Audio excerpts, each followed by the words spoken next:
హైదరాబాద్ సనత్ నగర్ లోని టిమ్స్ ఆసుపత్రిని సందర్శించారు మాజీ మంత్రి కేటీఆర్. ప్రజలకు మెరుగైన వైద్యం అందించేందుకు కేసీఆర్ టిమ్స్ తీసుకొచ్చారని చెప్పారు. బీఆర్ఎస్ హయాంలో రాష్ట్ర వ్యాప్తంగా 4 టిమ్స్ ఆసుపత్రులు నిర్మించామని, కార్పొరేట్ ఆసుపత్రిలో ఉన్న సౌకర్యాలు టిమ్స్ ఆసుపత్రిలో కల్పించామన్నారు. కాంగ్రెస్ పాలనలో ప్రభుత్వ ఆసుపత్రుల్లో పేదలకు సరైన వైద్యం అందడం లేదని, టిమ్స్ ఆసుపత్రులను పూర్తి చేయడంలో కాంగ్రెస్ విఫలమైందని కేటీఆర్ ఆరోపించారు.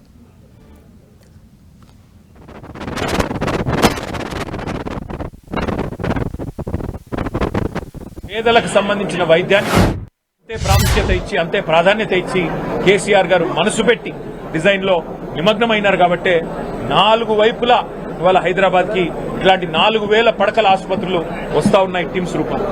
అట్లాగే నిమ్స్ ఎక్స్పాన్షన్ తో మరొక 2000 పడకలు అందుబాటులోకి రాబోతా ఉన్నాయి.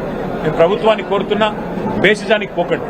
ఇది కేసీఆర్ గారు స్టార్ట్ చేశారు కదా, ఆయన ఆనవాళ్లు కదా, కాబట్టి మేము కడితే ఆయనకు పేరు వస్తుందేమో. ప్రభుత్వాలు మారుతూ ఉంటాయి. ప్రభుత్వాలు అనేది కంటిన్యూస్ గా ఉండాల్సిన ఒక ఇన్స్టిట్యూషన్.